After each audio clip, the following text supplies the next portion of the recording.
Bonjour à toutes et à tous, bienvenue sur ma chaîne. Si vous êtes nouveau, nouvelle, pourquoi pas également vous abonner. En tout cas, merci aux abonnés, vous êtes de plus en plus nombreux, ça fait plaisir. Vous avez l'habitude, pourquoi pas mettre un petit pouce en fin de vidéo si jamais celle-ci vous a plu. Et pourquoi pas activer la cloche si vous voulez recevoir les nouvelles notifications et être averti des prochaines sorties. La vidéo aujourd'hui est un peu plus courte que d'habitude. Une première partie, on va voir les nuisibles causés à cause essentiellement des poules. Une deuxième partie qui va être consacrée à la pomme de terre. Et enfin une dernière sur la tonte de manière générale. Je vais sortir un nouveau format un peu plus court, peut-être que 2-3 minutes, qui va s'intituler Fais comme moi si tu veux. C'est-à-dire à chaque fois que je vais planter quelque chose ou faire des semis ou autre, prendre le temps de juste vous le montrer, de le poster. Comme ça, si vous êtes dans le coin et que ça vous plaît, ça peut vous inciter ou vous rappeler qu'il y a telle plantation ou tel semis à faire. Allez, j'arrête de parler, on est parti.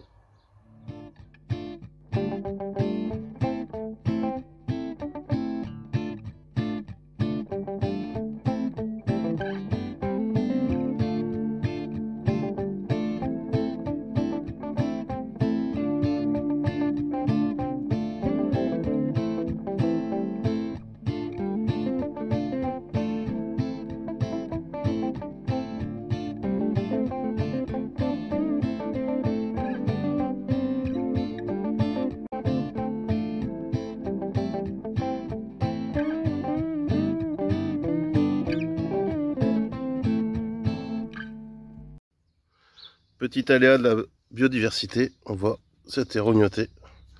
Bon, il va falloir que je bricole ça, je vais sûrement graffer ça, pour pouvoir tondre tranquillement. Un petit chemin. En fait, il faut savoir, hein, tout ce qui est ras des champs, etc., c'est l'habitude. Ça prend toujours le même chemin. Et donc forcément, là, on est au printemps, sortie de l'hiver. Voilà, ils ont fait leur passage. Et ils vont se cacher là-dessous, et après, ils vont sûrement se réfugier dans le bois. Donc c'est un inconvénient, hein. C'est les poules qui ramènent ça. Donc je vais voir pour essayer de diminuer tout ça. Allez, on peut continuer le chemin. On continue. Et on arrive jusqu'à voir les trous. Donc forcément, une galerie ici, une autre galerie là qui va chez le voisin. Donc je suis parti pour remettre une tapette. On voit qu'ils sont passés en dessous, au niveau du poulailler. Parce que je regarde au niveau du poulailler. C'est la partie ici qui était rognotée pour rattraper les grains. Donc concrètement, je peux pas laisser ça. Le printemps, les poules ça pond, mais ça couve surtout.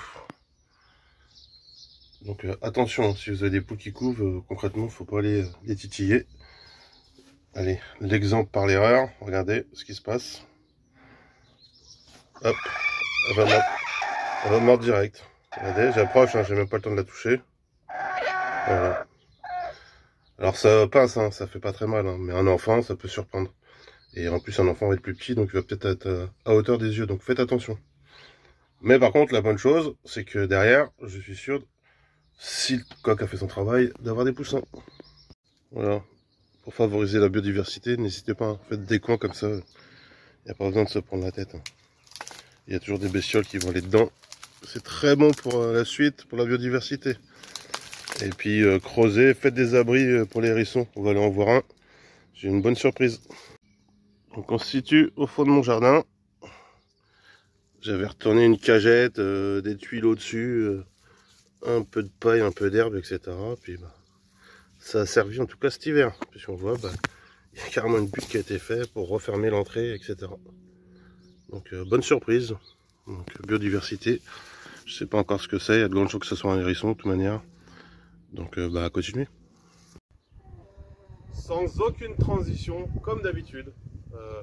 Allez, place à la partie plantation des pommes de terre. On y va. Concernant les pommes de terre, ici j'ai de la charlotte. On voit, elle est germée. Alors vous pouvez récupérer vos pommes de terre qui ont germé. Généralement c'est blanc. L'idéal c'est que quand c'est violet ou vert, c'est quand même mieux, c'est plus résistant. c'est le début.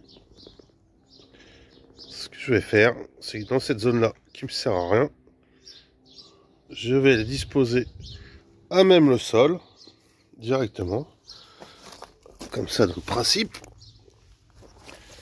Et je vais recouvrir avec de la matière organique. Donc là, j'ai du foin et de la paille. Et c'est tout. Et s'il me reste d'autres pieds, je les mettrai en terre. Mais sinon, je vais juste les poser au sol. Allez, c'est parti. Donc là, j'ai juste raclé, histoire de dire, on voit qu'il n'y a pas directement des herbes de merde sous les pommes de terre. Mais sinon, voilà, c'est vraiment un coup vite fait. Ils ne sont pas enterrés et après, c'est posé. Je sais pas, une trentaine de pieds. Et du coup, je vais mettre le foin directement dessus. Et au-dessus du foin, je mettrai de la paille. Le but du jeu, c'est de garder toujours au moins 20 ou 30 cm au-dessus, que les pommes de terre, elles ne voient jamais le soleil. C'est parti. J'ai mis le foin. Donc faut le décompacter. Hein. Le but, c'est que la plante puisse grandir. Hein. Vous voyez, ça m'a quasiment rien pris. Hein. Donc, je vais faire pareil, histoire de rajouter un peu d'organique avec la paille. Deuxième méthode que j'utilise aussi, je fais des sillons, 7 à 10 cm on va dire de profondeur. Et là pareil, je remets les pommes de terre directement en prenant soin de bien mettre en l'air tous les germes. Voilà, donc là c'est le reste que j'ai. Recouvrir de terre ou autre, là il me reste un fond de terreau, donc je vais recouvrir avec du terreau. Et puis après, il n'y a pas besoin de pailler pour le coup. Par contre, le même principe, hein, soit vous butez, ou soit vous paillerez une fois que ça sera sorti. Au choix. Et enfin, le dernier petit tour de terrain très rapide, juste pour voir les herbes, ce que j'en fais en tout cas, au potager. Allez, ciao ciao. Les poules, vous voyez, j'ai mis de la tonte un petit peu, je vais en leur remettre. Hein, et jette dessus. Elles ont besoin de produits verts, etc. Donc on voit bien, à force de gratter le terrain, il n'y a plus rien. Donc n'hésitez pas aussi dans vos tontes. Sur les arbres fruitiers, du paillage si jamais vous jardinez, en tout cas en paillant votre terrain. Sinon, voilà, les animaux ça peut marcher. Ou à l'ancienne, dans un coin, faites votre fumier. Ou vous pouvez également vous en servir pour le compost. Si vous avez trop de matière carbonée, un peu de tonte, voilà, pour équilibrer entre l'azote et le carbone. C'est un exemple encore de ce que l'on peut faire fin mars et puis tout le mois d'avril désormais. Donc on voit ma parcelle était comme celle-ci là. Donc il n'y avait quasiment plus rien dessus. Et là je vais remettre un peu de produits azotés, notamment les tontes, puisque c'est la période de couper tout ça.